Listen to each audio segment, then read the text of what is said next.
जय श्री कृष्ण। श्रीमद् भगवत गीता अध्याय 3 श्लोक 15।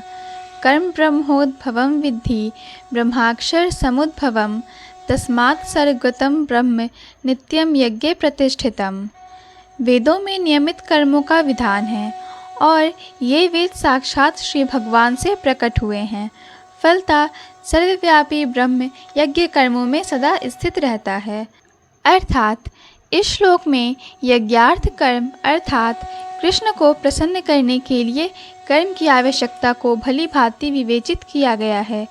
यदि हमें यज्ञ पुरुष विष्णु के परितोष के लिए कर्म करना है तो हमें ब्रह्म या दिव्य वेदों से कर्म की दिशा प्राप्त करनी होगी। अतः सारे वेद कर्मादेशों की संहिताएं हैं। वेदों के निर्देश के बिना किया गया कोई भी कर्म विकर्म या अवैध अथवा पाप पूर्ण कर्म कहलाता है। अतः कर्मफल से बचने के लिए सदैव वेदों से निर्देश प्राप्त करना चाहिए। जिस प्रकार सामान्य जीवन में राज्य के निर्देश के अंतर्गत कार्य करना होता है, उसी प्रकार भगवान के परम राज्य के निर्देशन में कार्य करना चाहिए।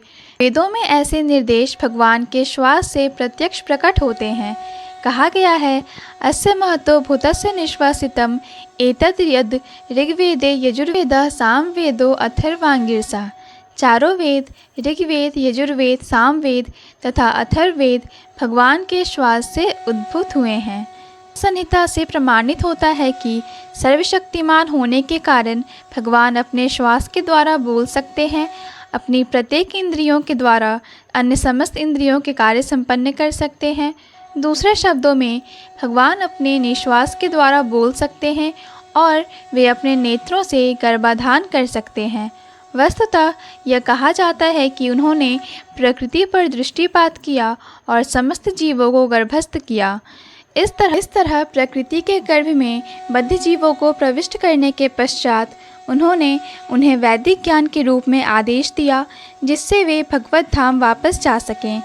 हमें यह सदैव स्मरण रखना चाहिए कि प्रकृति में सारे बद्ध जीव भौतिक भोग के लिए इच्छुक रहते हैं, किंतु वैदिक आदेश इस प्रकार बनाए गए हैं कि मनुष्य अपनी विकृत इच्छाओं की पूर्ति कर सकता है और तथा कथित सुख भोग पूरा करके भगवान के पास लौट सकता है।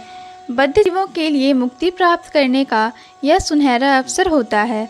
अतः उन्हें चाहिए कि कृष्ण भावना भावित होकर यज्ञ विधि का पालन करें।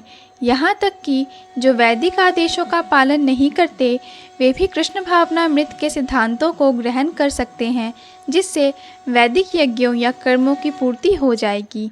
जय श्री कृष्ण। पूर्ण भगवत गीता के श्लोकों को सुनने और समझने के लिए कृपया हमारे चैनल को सब्सक्राइब करें। वीडियो पसंद आया हो तो लाइक और शेयर करें।